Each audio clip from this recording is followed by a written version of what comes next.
Listo, ya yo Hola, creo que buenos días. podemos empezar. ¿Ahí me escuchas? Sí, señor doctor, nada, ahí lo escuchamos. Sí, ya pueden Bueno, primero iniciar. que todo, primero que todo, darle los buenos días a todos los participantes. Perdón. Y hoy pues vamos a presentar este tema de diagnóstico prenatal de anomalías cromosómicas. El doctor José David, pues, sido residente, nos hizo una revisión.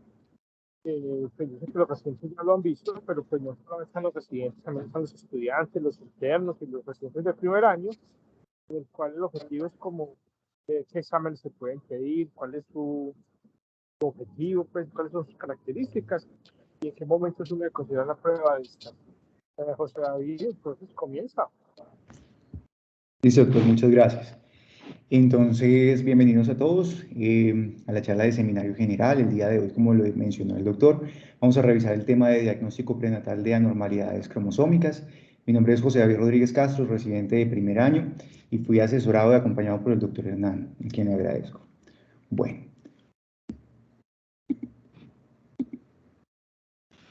entonces, para empezar la charla, me gustaría hacer una pequeña pregunta y es que si nos hemos detenido a pensar sobre la complejidad que tiene la vida desde el momento mismo de la concepción, realmente en todo el mundo cada día miles de bebés comienzan ese viaje hacia la vida, sin embargo no todos tienen el mismo inicio. Quiero compartirles un dato que me parece relevante y es que para el año 2022 se presentaron 573.090 nacimientos en Colombia, de los cuales de los reportados 15.638 fueron producto de madres con edades por encima de los 40 años. Y tomo este dato en específico debido a que, de acuerdo a lo reportado en la literatura, la tasa de aneuploidía en mujeres mayores de 40 años puede estar por encima incluso del 50%. Otro dato que me parece relevante y es que, de acuerdo a diferentes estudios observacionales realizados en Colombia, la prevalencia de cardiopatías congénitas han sido reportadas de 15 casos entre 10.000 nacidos vivos. Y si extrapolamos esta estadística a los datos reportados en el año 2022, podríamos estimar que alrededor de 856 casos podrían haberse presentado en bebés en nuestro país. Yo sé que de pronto esto, para algunos estos valores puede que no sean particularmente pues, altos, pero quiero que lo vean mucho más que eso, mucho más que una cifra estadística, y es que cada uno de estos casos representa una historia o un desafío para la familia. Por esta razón, pues hoy vamos a hablar y vamos a adentrarnos en este tema que me parece que tiene gran importancia, que es todo lo relacionado con los métodos de tamizaje y diagnóstico de estas anormalidades. Exploraremos cómo estas pruebas pueden marcar la diferencia y cómo podemos abordar este desafío de una manera informada. Descubriremos pues los tipos de pruebas disponibles, cuándo y por qué se recomiendan, cómo funcionan y cuáles son las implicaciones. Para dar inicio, me gustaría hablar un poco sobre el contexto histórico que tiene el tamizaje y las pruebas de diagnóstico genético. Y con esto, pues me gustaría hacer un recorrido en el tiempo para entender cómo hemos llegado al punto en que nos encontramos hoy en el campo del tamizaje y el diagnóstico. Y es que aproximadamente en la década de 1930, el doctor Lionel Penrose introdujo un concepto que era la relación entre la edad materna avanzada y el riesgo de síndrome de Down, quien fue uno de los pioneros en destacar esta asociación. Y a partir y teniendo en cuenta realmente antes de 1980 y con esta información, la identificación del riesgo de aneuploidía se basaba principalmente en la edad materna avanzada como un indicador específico de afectación cromosómica. Ya fue en 1970 con la aparición de los diferentes análisis citogenéticos que se muestra en muestras de cultivos de amniocitos, en donde se ofrecía como método diagnóstico de aneuploidía fetal a todas las mujeres mayores de 36 años. Sin embargo, la edad materna sola demostró ser un indicador con una sensibilidad limitada, identificando entre un 25 al 30% de los casos. Ya es a partir de la década de los 80 en donde se empiezan a evaluar otro tipo de analitos séricos, específicamente en este momento la alfa-fetoproteína, en donde se observaba que había una disminución de este analito en las mujeres que presentaban fetos con trisomía 21, lo que llevó a la iniciativa y a la creación de protocolos de tamizaje que en su momento lograban detectar el 40% de los casos en el segundo trimestre. Posteriormente a esta fecha se encontraron otros analitos en la sangre materna, en los cuales se incluye la beta-HCG libre, la inhibina A, el estradiol no conjugado, Y fue ya a partir de 1988 en donde se empezó a introducir el concepto de un tamizaje triple o múltiple, en donde se involucraba la medición de la beta-HCG, la alfa-fetoproteína y el estadio no conjugado como un método de tamizaje. Ya abarcándonos a la parte ecográfica, en 1990 el doctor Nicolaides realizó una ponderación al observar que se presentaba una asociación en fetos con anormalidades cromosómicas y la presencia de edema nucal o la presencia de un higroma quístico. Esto llevó a la hipótesis de que el grosor nucal en la ecografía del primer trimestre podría servir como un marcador fetal de aneuploidía. Ya es en la década de los 2000 en donde se empieza a desarrollar una técnica específica que era la prueba genética no invasiva, que era basada en la detección de ADN fetal en la sangre materna. Esta revolucionando como tal el tamizaje prenatal, dado que proporcionaba de una forma segura y un poco también precisa para su momento la identificación de anormalidades cromosómicas. Ya en el 2005, con la publicación del estudio Boone Trial, se demostró que el método combinado en el cual se tiene en cuenta la translucencia nucal, los datos de analitos séricos maternos y otro tipo de indicadores, especialmente la edad materna, eran apropiados para la detección de trisomía 21 y 18. En cuanto al contexto de las pruebas diagnósticas, realmente la historia comienza con el desarrollo de la citogenética en 1950, con la invención de la técnica del bandeo cromosómico, en donde se logró visualizar y analizar cromosomas humanos con mayor detalle. En la década de los 60 se comienzan ya a realizar pruebas citogenéticas en cultivos celulares. Esto permitió observar cromosomas en células humanas y hacer la identificación de anormalidades cromosómicas. Y es en 1970 en donde se introducen dos técnicas de diagnóstico prenatal clave, que fue la amniocentesis y el muestreo de vellosidades coriónicas. Estos métodos permitieron la obtención de muestras de líquido amniótico y de tejido de la placenta para el análisis cromosómico en búsqueda de anormalidades en el feto. Ya a partir del 2000, la tecnología del microarray permitía hacer una investigación genómica y permitía también hacer un diagnóstico genético. Los microarrays permitían analizar el ADN en búsqueda de anomalías cromosómicas, variaciones genéticas y desequilibrios cromosómicos de alta resolución. Esta técnica ha sido especialmente valiosa en el diagnóstico de lo que son microdeleciones y microduplicaciones, así también como el análisis de copias de genes específicos. Y un poco más reciente, ya a partir de la década del 2010, se empiezan a presentar algo que son los avances de la secuenciación rápida, de la secuenciación de próxima generación, conocida como NGS, que ha permitido análisis más detallados de los cromosomas, la identificación de anormalidades genéticas más sutiles y que han mejorado incluso la precisión del diagnóstico genético. Ya en la última década, que es la década del 2020, en donde se presentan avances en la genómica, que realmente pues, han transformado un poco más el campo de las pruebas de diagnóstico genético y es debido a que tiene la capacidad de secuenciar el genoma completo, abriendo nuevas posibilidades a la detección de anormalidades y al asesoramiento genético más preciso en la población.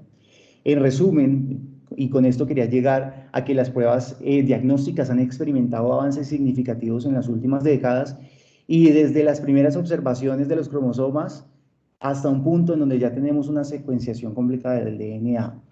Estos avances permiten un diagnóstico más temprano y preciso y brindan a las familias información que es importante y a nosotros también como personal para hacer decisiones informadas en el contexto de salud de la madre y de los futuros hijos. En cuanto al estudio genético no invasivo, y a esto nos vamos a enfocar en la parte del tamizaje, me baso principalmente en las recomendaciones realizadas por la Fetal Medicine Foundation, en donde se recomienda realizar el tamizaje combinado de primer trimestre y este algoritmo tiene, para clasificar el riesgo, tiene en cuenta la edad materna, la edad gestacional, la historia obstétrica previa, especialmente los embarazos con anormalidades cromosómicas, el valor de translucencia nucal y el percentil en el cual se encuentra, los marcadores bioquímicos séricos y otros marcadores ecográficos específicos a aneuploidías, como lo puede ser la ausencia o hipoplasia del hueso nasal, afectaciones del ductus venoso o la presencia de un flujo anormal a nivel tricúspide. En cuanto a los marcadores bioquímicos que se recomiendan en este momento para el tamizaje del primer trimestre, está el PAPA y la beta. El PAPA es una proteína plasmática asociada al embarazo Esta es una proteína de origen placentario que tiende a producir una elevación inicialmente a nivel de la semana número 11 y que especialmente en el síndrome de Down se presenta una disminución en la etapa final del primer trimestre. Por otra parte, la beta-HCG presenta una elevación significativa a partir de la semana número 9, pero en los pacientes o en los casos en donde se presenta un feto afectado por síndrome de Down, se ha visto que alcanza 2 veces el valor normal en fetos afectados. Particularmente también hay que tener en cuenta que hay otro tipo de trisomías en donde va a presentarse un valor diferente en el beta-HCG, como lo puede ser en la trisomía 18, en donde no se ven valores elevados, sino por el contrario, valores por debajo del normal. Entonces, en este momento, la combinación de este tipo de marcadores bioquímicos junto con la translucencia nucal hace una detección aproximada de trisomía 21 de alrededor del 91%. Adicionalmente, como se había descrito con anterioridad, tenemos el DNA fetal libre, que se origina por células liberadas a nivel del trofoblasto placentario hacia la circulación materna. Fue inicialmente en 1997 donde ya se empezó a describir la presencia de este tipo de células a nivel del seno materno e inicialmente se utilizaba para determinar lo que era el sexo fetal, los desórdenes ligados con el cromosoma X y hacer una genotipificación del RH fetal en mujeres RH negativo.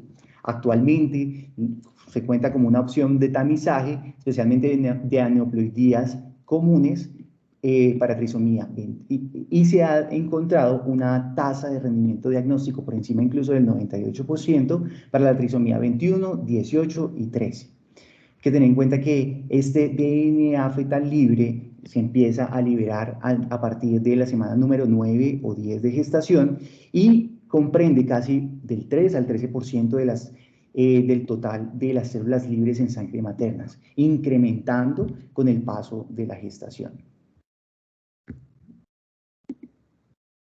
Muy importante que tengamos en cuenta que a pesar de que se reportan en estudios que la detección puede ser incluso por encima del 98%, es una prueba de tamizaje y únicamente se utiliza y no se debería utilizar para indicar alguna conducta médica específica, como puede ser de pronto la terminación del embarazo, dado que debe realizarse o se debe recomendar realizar otras técnicas diagnósticas como tal. ¿Y cómo se hace la evaluación del riesgo? Ya con la información previamente detallada, se clasifican las pacientes en riesgo bajo, intermedio o alto. De acuerdo a la clasificación de la paciente, se indicaría si es un riesgo bajo o se presenta un riesgo de 1 en 1000, mayor de 1 en 1000, se continuaría con un seguimiento de rutina. Si el riesgo es intermedio, se recomendaría continuar con el seguimiento con una ecografía de segundo trimestre o se podría dar la opción de realizar un estudio de tamizaje con DNA fetal libre, o si por el contrario es un riesgo alto, eso quiere decir que hay un riesgo que sea menor de 1 en 100, se consideraría que es una paciente con una indicación de realizar un estudio diagnóstico invasivo. Ya pasando posteriormente al estudio genético invasivo, en donde hablamos específicamente de las pruebas diagnósticas, vamos a tener unas indicaciones específicas para hacer este tipo de pruebas, de las cuales vamos a tener que se presente que uno de los padres presente una alteración cromosómica, que se presente un riesgo de cribado combinado considerado como alto, que haya un valor de translucencia nucal por encima de 3.5 milímetros o que esté por encima del percentil 99, que se presenten defectos anatómicos o estructurales a nivel de la ecografía de tercer trimestre, que presente un reporte con alto riesgo de trisomía en el DNA, el NIT, que es el DNA fetal libre, o que se presente una causa de RCIU para evaluar causas de RCIU severo precoz, en las cuales ya se ha hecho estudios para descartar otras causas diferentes. En cuanto a las técnicas de diagnóstico prenatal, para confirmar como tal el diagnóstico de alguna normalidad, generalmente se han realizado por medio de la obtención de células a través de la amniocentesis o a través de la biopsia de vellosidades coriónicas, pero también se ha descrito que se puede realizar por medio de diagnóstico genético preimplantacional o cordoncentesis, pero realmente las dos primeras son las que se utilizan con mayor frecuencia. La amniocentesis se lleva a cabo como estudio diagnóstico generalmente entre la semana número 15 y 20 y puede realizarse a partir de estas semanas gestacionales en cualquier momento de la gestación. Generalmente el estudio que se realiza con este tipo de examen son para estudio de cariotipo, microarreglos, test de DNA, test de enzimas o PCR viral. En cuanto a la biopsia de vellosidades coriónicas, generalmente se realiza entre la semana número 10 y 13 de gestación, ya sea de forma transcervical o transabdominal.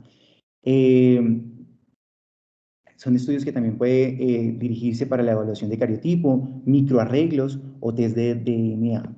Ambas técnicas son procedimientos invasivos, pero realmente la biopsia de vellosidades tiene una ventaja y es que, como se ha descrito, se puede realizar de una forma más temprana en el embarazo, lo que permite obtener resultados más rápidos.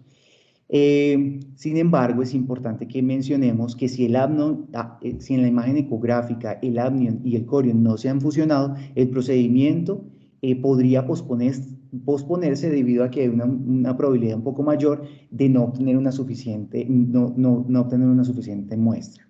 Ambos métodos tienen un riesgo bajo de aborto y se ha descrito que está casi en un valor de 0.2%. Ya que hemos explorado pues, estos conceptos, ahora profundizaremos un poco más en las técnicas específicas que se utilizan en este proceso diagnóstico. Y vamos a tener que con mayor frecuencia se utiliza lo que es el cariotipo, el FISH, que es la hibridación in situ con fluorescencia, el estudio de microarray y la secuenciación de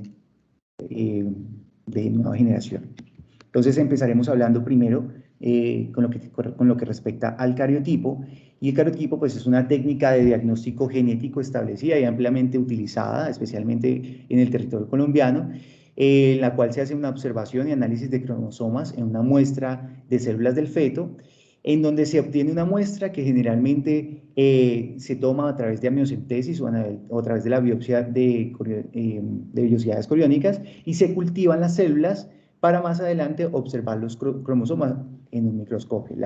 Las anomalías cromosómicas se pueden identificar visualmente y vamos a tener que dentro de las ventajas es que se detectan anormalidades cromosómicas estructurales y numéricas. Es un estudio en el cual se realiza en la metafase, en la fase de metafase y permite evaluar, como les había dicho, tanto el número como la estructura. En cuanto a las limitaciones que se pueden llegar a presentar, es que requiere de tiempo y pues los resultados pueden demorar hasta incluso 2 semanas. En cuanto a las células tomadas en amniocentesis, estas se deben cultivar in vitro y cuando ya están en fase de metafase son evaluadas. En cambio, las células que son obtenidas en biopsia no siempre requieren de realizarse ese cultivo. Como había mencionado, principalmente las limitaciones es que debe esperarse un tiempo un poco más prolongado y puede presentarse contaminación con células maternas. En cuanto a las técnicas de laboratorio de diagnóstico prenatal, ahorita hablamos sobre la hibridación in situ fluorescente, conocido como FISH.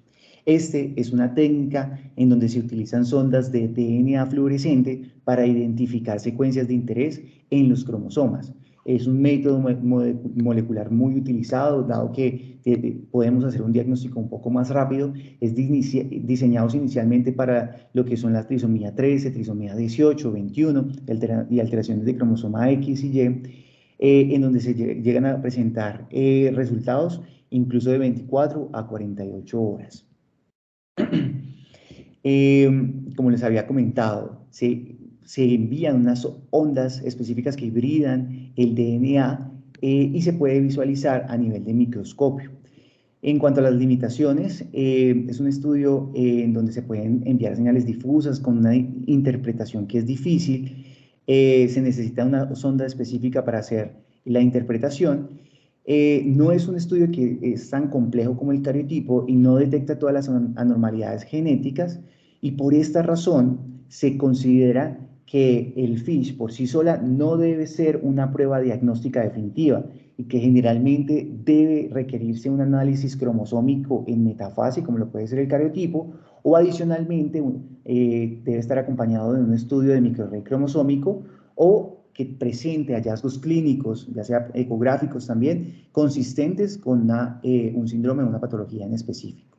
En cuanto a las recomendaciones que nos hace la COF con respecto a este estudio, es que si se llegan a presentar malformaciones estructurales específicas asociadas a una trisomía específica o a una aneuploidía específica, se podría indicar la realización de cariotipo con o sin FISH. Pasando ahora a hablar sobre el microarray. El microarray cromosómico es una técnica que permite identificar aneuploidías mayores y cambios submicroscópicos que son demasiado pequeños para ser vistos de pronto en otro tipo de estudio convencional como lo es el cariotipo. En este van a hacer una medición de las ganancias y pérdidas del DNA. Hay que resaltar que puede realizarse en tejido que no se ha cultivado o en células cultivadas y ofrece también resultados rápidos, aproximadamente de unos 3 a 7 días. Esta técnica puede proporcionar resultados a partir de células que no son viables, a partir de células que no son cultivadas, y por eso también se ha contemplado se ha considerado como un estudio bastante importante en aquellas pacientes que se ha presentado muerte fetal. En cuanto a este estudio, hay que tener en cuenta que al realizarse el microarray, también se pueden llegar a presentar resultados en donde se puede llegar a contemplar otros resultados diferentes a aquellas anormalidades cromosómicas que son típicas. Y a esto me refiero a lo conocido como variantes en el número de copias. Estos son cambios en el número de copias de segmentos específicos del DNA y estas variantes pues, pueden incluir deleciones o duplicaciones que no necesariamente se van a ver asociadas a enfermedades genéticas, pero que pueden influir en el desarrollo y en la salud del feto. Es importante destacar que no todas las variantes de estas copias son patológicas y algunas se pueden clasificar o considerar como variantes benignas y que no van a comprometer la salud del feto. Los otros hallazgos que también pueden ser contemplados son las variantes de significancia incierta, y estos son hallazgos que no se pueden clasificar de una manera definitiva como normales o patológicos, y en algunos casos los resultados pueden ser ambiguos y no proporcionar un resultado claro en cuanto a las implicaciones clínicas que puede llegarse a presentar en el caso. Estas variantes pueden llegar a incertidumbre o ansiedad de los padres, ya que no se tiene claridad si realmente va a llegar a presentar un riesgo real en la salud del feto. Y por último, tenemos lo que es el polimorfismo de nucleótido simple, en donde son variaciones genéticas comunes que generalmente no están asociadas específicamente a alguna enfermedad, en donde se presenta que hay una afectación en un solo nucleótido en la secuencia encontrada. Aunque estos no son patológicos, es importante pues, que nosotros demos a conocer a los padres la presencia de estos resultados para llegar a presentar algún tipo de malentendido. En cuanto a las limitaciones que se presentan del microarray, generalmente en ocasiones no puede detectar anormalidades cromosómicas numéricas complejas, y en los casos en donde se presentan reordenamientos cromosómicos equilibrados, pues puede llegar a no ser reportados. En cuanto a las principales diferencias que encontramos entre el microarray y el cariotipo, vamos a tener que el microarray proporciona una mayor información genética, vamos a presentar o vamos a obtener resultados más rápidos, es un estudio de elección en la muerte fetal intrauterina, y también se presenta una identificación mejor cuando hay una contaminación por parte de células maternas. Esto está relacionado con una disminución en los falsos negativos reportados. Por otra parte, el cariotipo nos da la posibilidad de determinar el modo de transmisión de cualquier desequilibrio, como lo puede ser, ya sea la translocación o la presencia de una trisomía.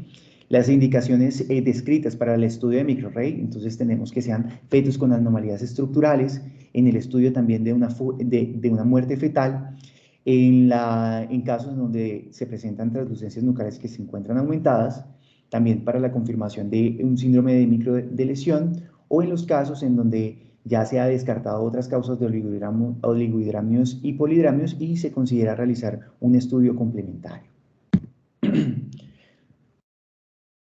Por último, entonces vamos a tener estas tecnologías que son más recientes, que son las secuenciación de nueva generación, la cual es una tecnología que permite el análisis del genoma completo. Vamos a tener descritos dos tipos de técnicas específicas, que es la secuenciación de genoma completo y la secuenciación del exoma. Hay que tener en cuenta que esta secuenciación del genoma completo incluye las regiones de intrones y exones, que son regiones codificantes y no codificantes.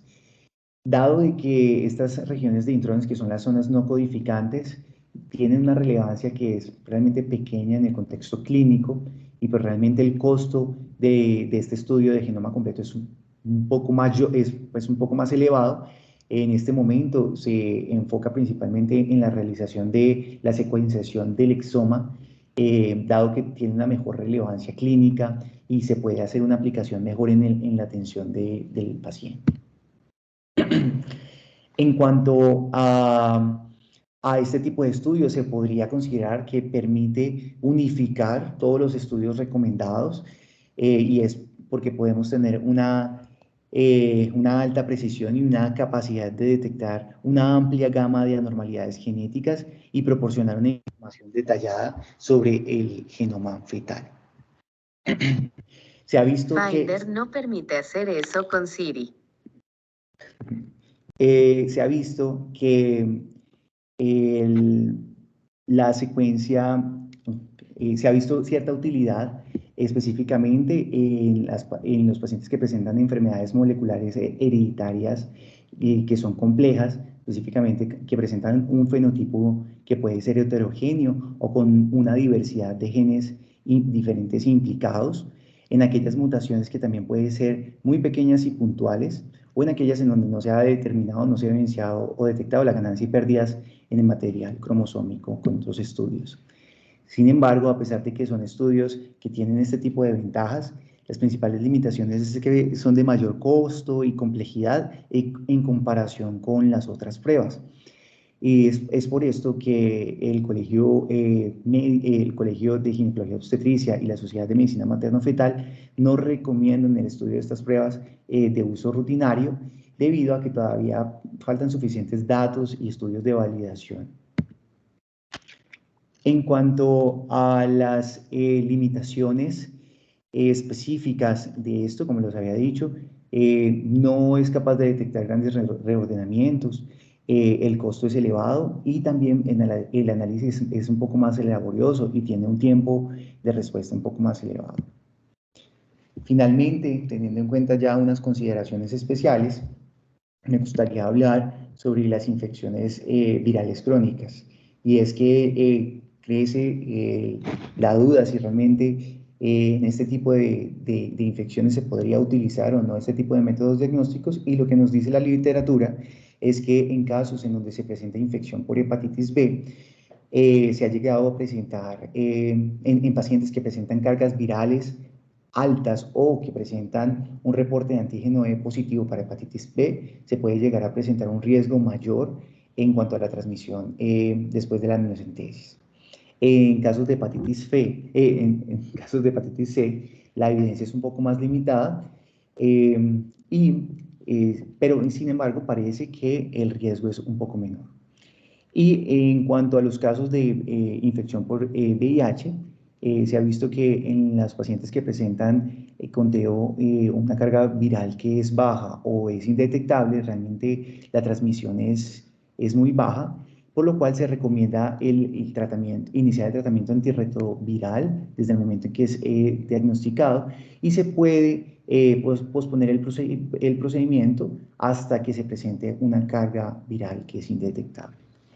Ya hablando sobre todo, o haciendo un abordaje sobre todo lo que tiene que ver con las diferentes pruebas diagnósticas de control prenatal, finalizo con esta charla. Les agradezco a todos por su atención y pues quiero preguntarles si tienen alguna duda y si es así pueden escribirla o activar su micrófono y estaremos dispuestos a contestarlas.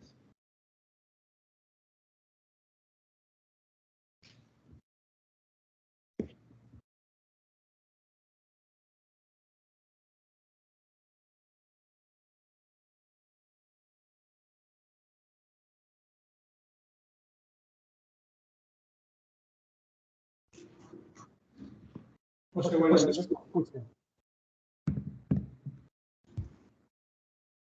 Señor, qué pena, no le escucho bien. Hola, ¿me escuchas ahora? Sí, le escucho. Ok, bueno, primero que todo,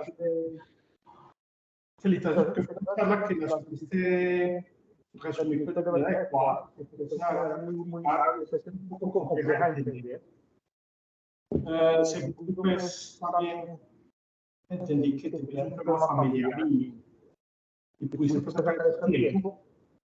Para los estudiantes, a manera de resumen, cuando uno tiene sospecha, que ya lo mencionó José, pero para resumirlo, si usted tiene sospecha del diagnóstico de una enfermedad conocida, como 13, 18, 21, en esos casos está indicado el FIS y el cariotipo. Cuando la anomalía que se presenta probablemente no se asocia a una de esas tres, ahí donde se piden los microarreglos, aparte pues, de las indicaciones que José nos decía. Y ya algunas enfermedades puntuales, de genes específicos, enfermedades raras del metabolismo, pues ya en esos casos se discute pues secuenciar el genoma y en esos casos pues se hace lo que llama la prueba TRIO, que incluye pues las muestras del papá y la mamá para definir si esos hallazgos tienen alguna relevancia. Por mencionarlo, hay algunas enfermedades que inclusive no se detectan de esta manera, como son algunas enfermedades asociadas a problemas de la metilación, que había que pedir estudios diferentes. Pero creo que pues, quedó claro en la reunión, y de nuevo, pues, felicitaciones a José. Si hay alguna pregunta, nosotros estamos aquí para responderla. Listo, muchas gracias por la intervención y por el pequeño resumen con respecto al tema. Si tienen alguna pregunta específicamente, tenemos este tiempo para responderla. Pueden activar micrófono o podrían escribirlo también en el chat. O si el doctor Edgar tiene algún comentario. Señor. Que por acá está el doctor Edgar. Ah, sí, claro. ¿Tiene algún comentario? Comentario con mucho gusto también. Hernán. Buenos días a todos. Buenos días. No, ya lo dijiste, Hernán, pues es un tema que es muy importante pues para los que hacemos diagnóstico prenatal y hay que estar, pues, digamos que al día en esto porque esto ha tenido mucho desarrollo y mucho avance en los últimos años. Pues felicitar a José por la presentación, pues porque abordó un tema complejo con mucha soltura a pesar pues de que apenas está empezando pues con esto del diagnóstico prenatal. Yo sí tenía de pronto una pregunta para José y es, en los chats de los, de los especialistas a veces nos enfrascamos en una discusión y es si omitir ya la citogenética. Es decir, a ver, ya lo dijo el doctor Hernán, hay patrones de enfermedades muy asociadas con ciertas condiciones, trisomía 13, 18, 21, entonces uno dice, bueno, pues aquí pidamos un CarioFISH, que vamos casi que a la fija con la herramienta diagnóstica. Pero hay situaciones en las cuales uno no está claramente convencido de que pueda tener el feto, o sea, qué tipo de enfermedad pueda tener el feto. Para eso digamos, se hizo los microarreglos. Cuando uno está perdido en el diagnóstico ecográfico, ir a los microarreglos que le pueden a uno ayudar. pero ahora hay una tendencia a así usted esté convencido de que el feto tiene una trisomía 21, 13 y 18, no vaya a la citogenética, sino que de una vez pida el microarreglo, que eso le resuelve toda la situación. Porque eventualmente usted puede decir, esto es una trisomía 13 y resulta que le llega el cariotipo que es normal. Entonces, ¿ahí usted qué hace? Bueno, Y si nos podría entonces de pronto comentar algo sobre una técnica nueva que se llama la extracción de DNA, pues que es lo que se usa en estos casos cuando uno quiere, digamos, de alguna manera preservar un poquito de muestra para cuando le sucedan estas cosas. No sé si fui claro, José. sí, creo que sí entendí la pregunta, doctor.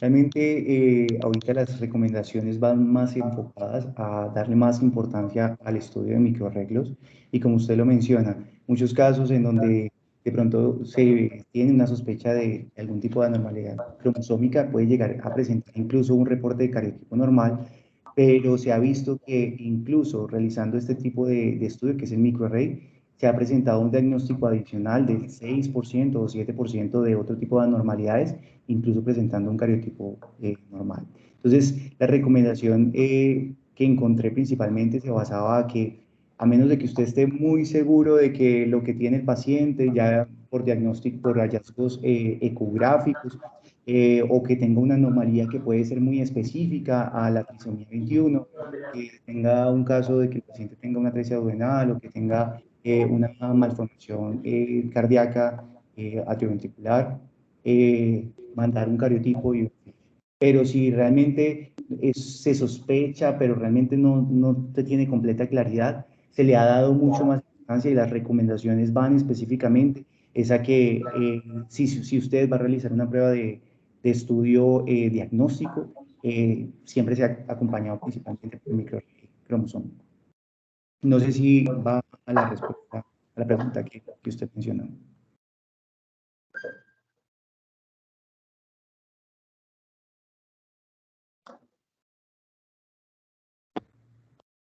Sí, José, muchas gracias. Listo. Muchas gracias a usted por la asistencia y por compartir pues también esos datos con nosotros.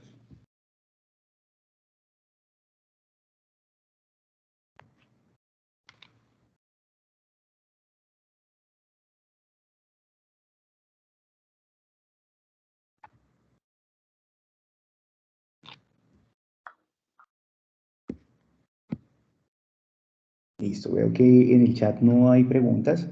Les agradezco a todos por la asistencia el día de hoy. Espero que el tema que revisamos haya sido, haya abarcado de pronto las dudas que hayan llegado a presentar. Si llegan a tener alguna adicional o desean de pronto información sobre la bibliografía o referencias tomadas para la presentación, con mucho gusto pueden escribirme y yo les puedo compartir un poco más de la información. Muchas gracias nuevamente y muchas gracias al doctor Hernán por acompañarme y por ser mi asesor durante esta charla. Que tengan buen día.